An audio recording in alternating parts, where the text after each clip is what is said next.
જય શ્રી કૃષ્ણ. રાધે રાધે. મારી યુટ્યુબ ચેનલમાં તમારું હાર્દિક સ્વાગત છે. મારા પ્યારા સાથીઓ, આજે આપણે એક એવા વિષય પર વાત કરવા જઈ રહ્યા છીએ જે દરેકના દિલ સાથે જોડાયેલા છે, દરેકના જીવન સાથે જોડાયેલો છે. તે છે જીવનનું સત્ય. સૌથી પહેલાં હું એક વિનંતી કરું છું, જો તમે આ વાતો સાંભળી રહ્યા છો તો એનો અર્થ એ છે કે તમારા દિલમાં કેટલાક સવાલો ચોક્કસ છે. તમે પણ જાણવા માંગો છો કે જીવન આખરે છે શું અને શા માટે ઘણીવાર બધું હોવા છતાં દિલ ખાલી ખાલી લાગે છે. તો ચાલો આજે શાંત મન અને ખુલ્લા દિલથી બેસીએ, ભગવાન શ્રી કૃષ્ણની વાણીને સાંભળીએ, તેમના ઉપદેશોને જીવનમાં ઉતારીએ અને ખરેખર પોતાની સાથે એકવાર મુલાકાત કરીએ. અને હા, જો તમે આ સુંદર યાત્રામાં મારી સાથે છો તો આ ચેનલને લાઈક અને સબસ્ક્રાઈબ કરવાનું ભૂલશો નહીં. અને કમેન્ટમાં રાધે રાધે અવશ્ય લખજો, કારણ કે આ એક સંકેત છે કે તમે આ યાત્રામાં અમારી સાથે છો. ઘણીવાર આપણે બધા દોડી રહ્યા હોઈએ છીએ, રોજ દરેક પળે કોઈક વસ્તુની પાછળ, ક્યારેક પૈસા, ક્યારેક નામ, ક્યારેક કોઈ વ્યક્તિ, ક્યારેક સપના. આપણને લાગે છે બસ આ મળી જાય તો બધું ઠીક થઈ જશે. પરંતુ શું ખરેખર એમ થાય છે? ના, નથી થતું. શા માટે? કારણ કે આપણે જે શોધીએ છીએ તે બહાર નથી, તે આપણી અંદર છે. ભગવાન શ્રી કૃષ્ણએ ગીતામાં કહ્યું છે, જે વ્યક્તિ પોતાની અંદર ઝાંખે છે તે જ સાચો જ્ઞાની છે. પરંતુ આજે આપણે બીજાને જોઈને આપણા રસ્તા બદલી નાખીએ છીએ. આપણને લાગે છે એમનું જીવન સરળ છે, મારું નથી. પરંતુ શું તમે જાણો છો, દરેક સ્મિતની પાછળ એક સંઘર્ષ હોય છે, દરેક સફળતાની પાછળ એક ત્યાગ હોય છે, અને દરેક શાંતિની પાછળ ગહન તપસ્યા હોય છે. જીવનનું સત્ય એ નથી કે બધું આપણી ઈચ્છા પ્રમાણે થાય. જીવનનું સત્ય એ છે કે જે થઈ રહ્યું છે તેમાંથી આપણે કંઈક શીખીએ, સમજીએ અને કંઈક મોટું વિચારીએ. શ્રી કૃષ્ણએ કહ્યું હતું, તું કર્મ કર, ફળની ચિંતા ના કર. પરંતુ આપણે શું કરીએ છીએ? દરેક કામમાં વિચારીએ છીએ, આનાથી મને શું મળશે? આ વિચાર જ આપણને થકવે છે, આ જ વિચાર આપણને તોડે છે. પરંતુ જો આપણે એટલું જ સમજી લઈએ કે જે થઈ રહ્યું છે તે આપણા ભલા માટે થઈ રહ્યું છે, તો આપણું દિલ હળવું થઈ જશે. જ્યારે લાગે કે દુનિયા ખોટી છે, લોકો દગો આપે છે, સ્વજનો છોડી જાય છે, સપના તૂટે છે, ત્યારે શું કરવું? બસ એકવાર શાંત થઈને યાદ કરો કે શ્રી કૃષ્ણએ કુરુક્ષેત્રમાં અર્જુનને શું કહ્યું હતું? જે વીતી ગયું તે સારું થયું, જે થઈ રહ્યું છે તે સારું થઈ રહ્યું છે, અને જે થશે તે પણ સારું જ થશે. આ કોઈ સમજૂતી નથી, આ સત્ય છે. જ્યારે આપણે વીતી ગયેલા સમયને જોઈએ છીએ ત્યારે ઘણીવાર એ વાતો જે તે વખતે આપણને દુઃખ આપતી હતી આજે આપણને મજબૂત બનાવી ચૂકી છે. તો વિચારો, શું એ દુઃખ ખરેખર આપણા માટે વરદાન ન હતું? એક નાનું બાળક જ્યારે ચાલે છે ત્યારે પડે છે, રડે છે, પરંતુ પછી ઊભું થાય છે. શા માટે? કારણ કે તેને ચાલવું છે, રોકાવું નથી. તો આપણે શા માટે રોકાઈ જઈએ? શા માટે આપણા તૂટવા પર હાર માની લઈએ? શ્રી કૃષ્ણએ કહ્યું હતું, સંઘર્ષ વિના કંઈ પણ સ્થાયી નથી. જો આજે તમે સંઘર્ષમાં છો તો ગભરાશો નહીં. એનો અર્થ એ છે કે ભગવાન તમને ઘડી રહ્યા છે, તમને કોઈ મોટા કાર્ય માટે તૈયાર કરી રહ્યા છે. દરેક મુશ્કેલી એક પાઠ છે, દરેક આંસુ એક દુઆ છે, અને દરેક એકલતા એક આત્મજ્ઞાન છે. દુનિયામાં બધું બદલાઈ જશે, સંબંધો, પરિસ્થિતિઓ, પૈસા, શરીર અને નામ, પરંતુ જે નહીં બદલાય તે છે તમારી આત્મા. અને આત્મા સાથે જોડાવાનો સૌથી સરળ રસ્તો છે શ્રી કૃષ્ણની વાણી. તેમની વાતો ફક્ત ગીતાના પાનાઓમાં નથી, તે દરેક દિવસે, દરેક શ્વાસમાં આપણી સાથે છે. જ્યારે તમે થાકેલા હો, તૂટેલા હો, મૂંઝવણમાં હો, ત્યારે બસ આંખો બંધ કરો અને કહો, હે કૃષ્ણ, બસ એકવાર તમારા હોવાનો અહેસાસ કરાવી દો. સાચું માનો, તમારું દિલ હળવું થઈ જશે. કારણ કે જ્યારે કોઈ ન સાંભળે ત્યારે કૃષ્ણ સાંભળે છે. જ્યારે કોઈ ના સમજે ત્યારે કૃષ્ણ સમજે છે. જ્યારે તમે પોતાને પણ ભૂલી જાઓ ત્યારે કૃષ્ણ તમારો હાથ પકડે છે. શ્રી કૃષ્ણએ કહ્યું હતું, હું દરેક એવા મનુષ્ય સાથે છું જે સાચા દિલથી મને બોલાવે છે.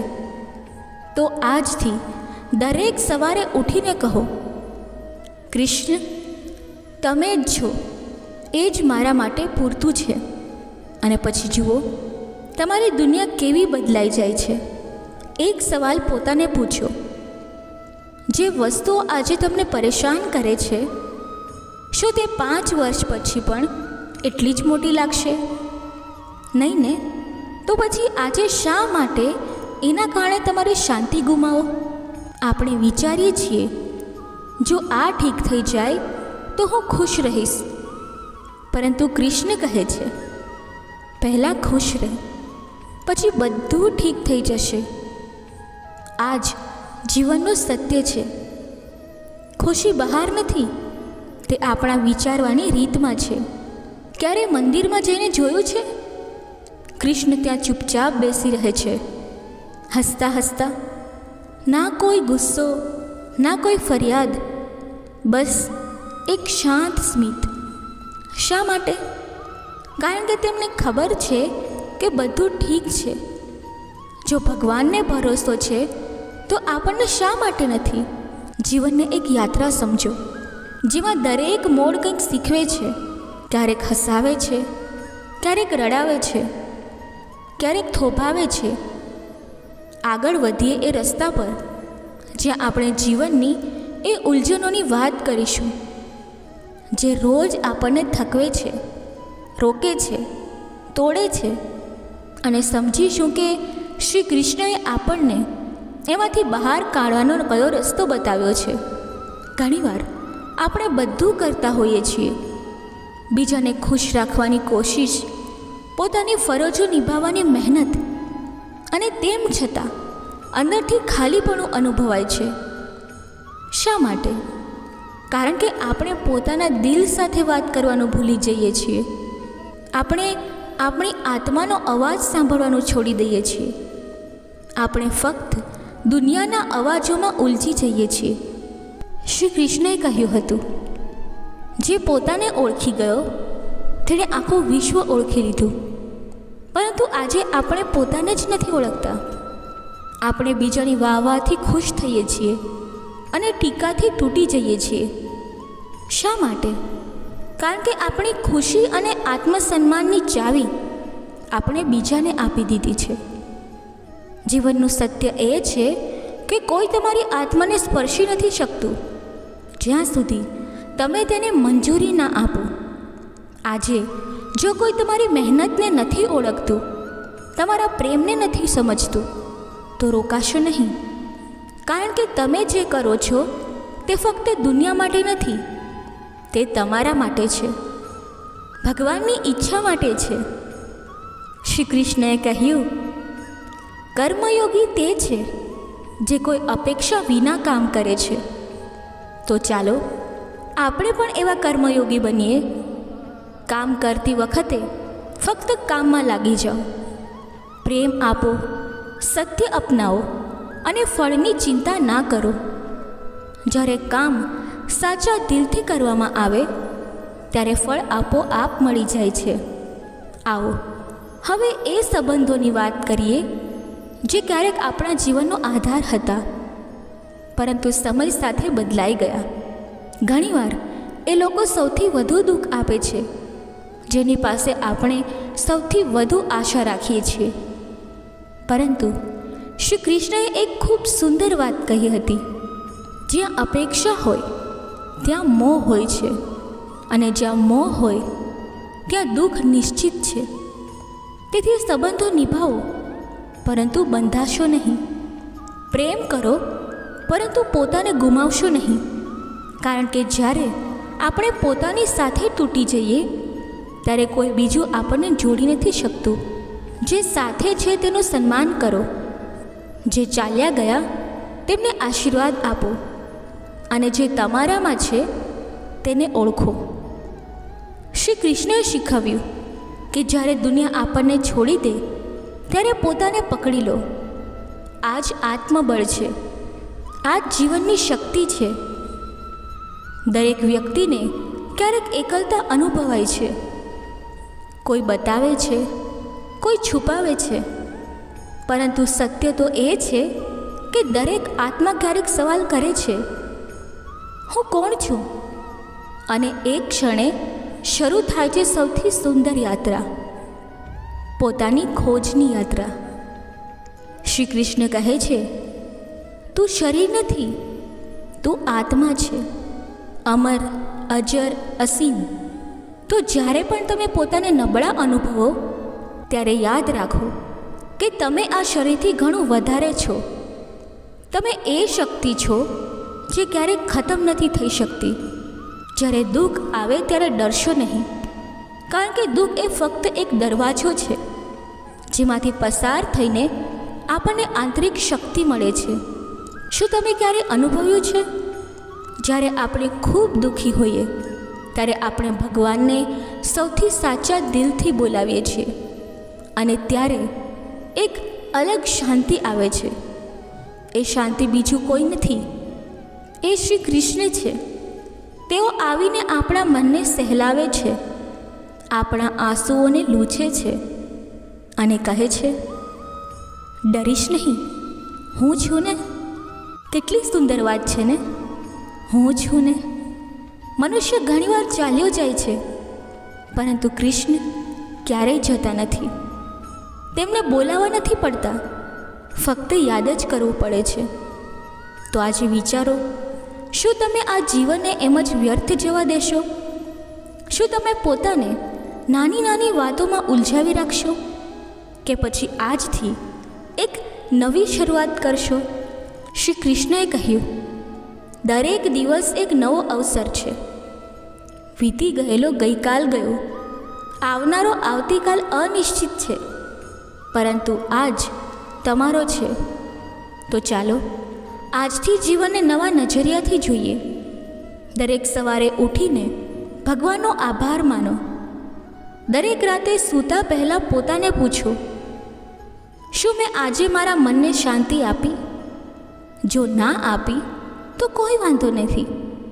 આવતીકાલ ફરી કોશિશ કરીશું, કારણ કે સાચી હાર ત્યારે થાય છે જ્યારે આપણે કોશિશ છોડી દઈએ છીએ. વિચારો, જો અર્જુન યુદ્ધ છોડી દેત તો શું તે ઇતિહાસ બની શકત?